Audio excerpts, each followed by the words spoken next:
33 விழுக்காடு மகளிர் இடஒதுக்கீடு மசோதா விரைந்து செயல்படுத்தப்பட வேண்டும். உச்சநீதிமன்ற நீதிபதி PV நாகரத்னா வலியுறுத்தல்.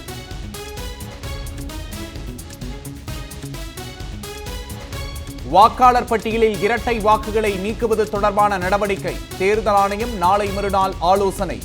மிகவும் தாமதமான முடிவு என எதிர்க்கட்சிகள் விமர்சனம்.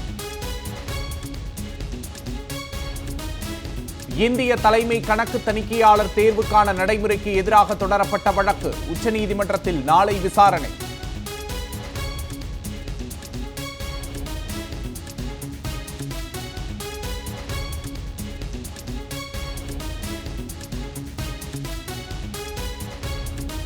ஹிந்தி திணிப்பு மூலம் மாநிலங்களின் உரிமைகளை பறிக்க ஒன்றிய பாஜக அரசு முயற்சி.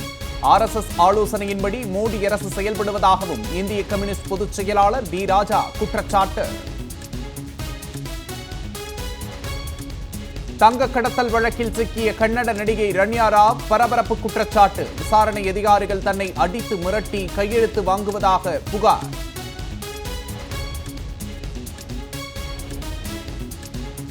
நாடு முழுவதும் சாதிவாரி கணக்கெடுப்பை உடனடியாக தொடங்க வேண்டும். ஒன்றிய அரசுக்கு பகுஜன் சமாஜ் கட்சி தலைவர் மாயாவதி வலியுறுத்தல். மதுரை கீழக்கரையில் உள்ள கலைஞர் நூற்றாண்டு ஏறு தழுவுதல் அரங்கில் ஜல்லிக்கட்டு போட்டி விறுவிறுப்பு. சீரிப்பாயும் காளைகளை போட்டி போட்டு அடக்கும் மாடுபிடி வீரர்கள். சூப்பர்பா. இந்த மாட்டுக்கு சைக்கிள் மற்றும் மெத்த SS ஆசிரியர் மாடுப்பா. அருமையான மாடு. மாட்டுக்கு சைக்கிள். அருமையான மாடு. சூப்பர் மாடுப்பா. ஒரு சைக்கிள் புடிச்சு பாருங்க. ஒரு ஆள். தூத்துக்குடி அனல் மின் நிலையத்தில் பயங்கர தீ விபத்து. தீயை அணைக்கும் பணிக்கு கூடுதலாக 10 வாகனங்கள் வரவழைப்பு.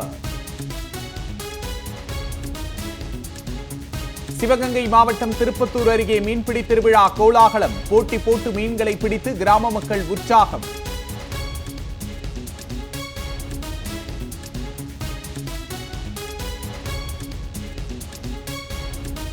நீலகிரி அருகே பாரம்பரிய முறைப்படி நடைபெற்ற காமன் கூத்து திருவிழா. விடிய விடிய நடைபெற்ற விழாவில் திரளானோர் பங்கேற்பு.